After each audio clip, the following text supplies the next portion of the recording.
We must accept finite disappointment, but never lose infinite hope. Darkness cannot drive out darkness, only light can do that. Hate cannot drive out hate, only love can do that. Forgiveness is not an occasional act. It is a permanent attitude. I have decided to stick with love.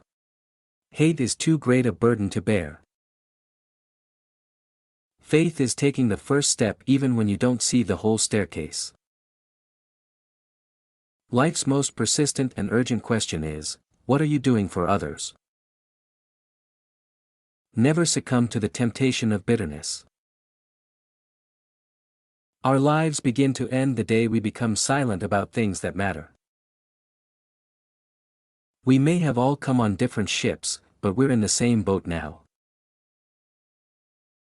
The ultimate measure of a man is not where he stands in moments of comfort and convenience, but where he stands at times of challenge and controversy. Change does not roll in on the wheels of inevitability, but comes through continuous struggle. Love is the only force capable of transforming an enemy into friend. There comes a time when one must take a position that is neither safe, nor politic, nor popular, but he must take it because conscience tells him it is right. If you can't fly then run, if you can't run then walk, if you can't walk then crawl, but whatever you do you have to keep moving forward. Intelligence plus character, that is the goal of true education. Be a bush if you can't be a tree. If you can't be a highway, just be a trail. If you can't be a sun, be a star. For it isn't by size that you win or fail. Be the best of whatever you are. We've got some difficult days ahead. But it really doesn't matter with me now because I've been to the mountaintop. I've looked over and I've seen the promised land. I may not get there with you. But I want you to know tonight that we as a people will get to the promised land. For when people get caught up with that which is right and they are willing to sacrifice for it, there is no stopping point short of victory.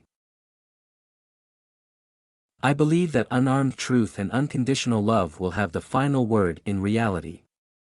This is why right, temporarily defeated, is stronger than evil triumphant.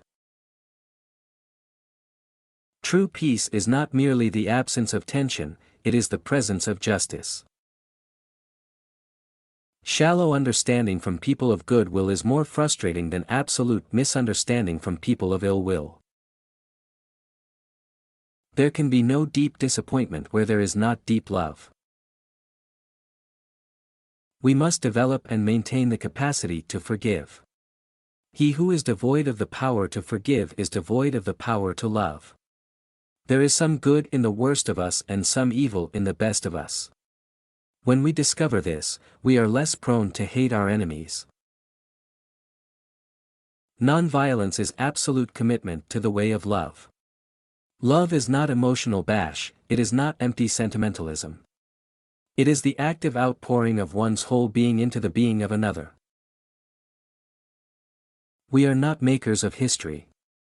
We are made by history. Rarely do we find men who willingly engage in hard, solid thinking. There is an almost universal quest for easy answers and half-baked solutions. Nothing pains some people more than having to think. Hate is just as injurious to the hater as it is to the hated. Like an unchecked cancer, hate corrodes the personality and eats away its vital unity. Many of our inner conflicts are rooted in hate. This is why psychiatrists say, love or perish. Hate is too great a burden to bear. Power without love is reckless and abusive, and love without power is sentimental and anemic.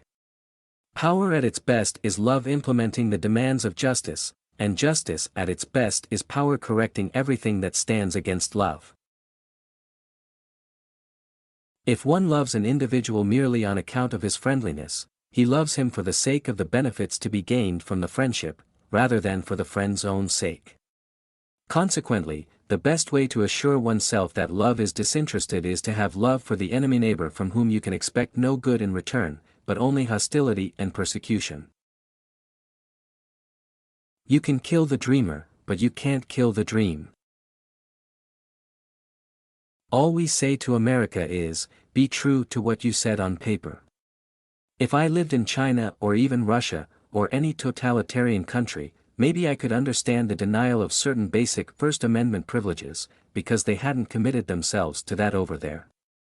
But somewhere I read of the freedom of assembly. Somewhere I read of the freedom of speech. Somewhere I read of the freedom of the press. Somewhere I read that the greatness of America is the right to protest for right. Freedom is never voluntarily given by the oppressor, it must be demanded by the oppressed.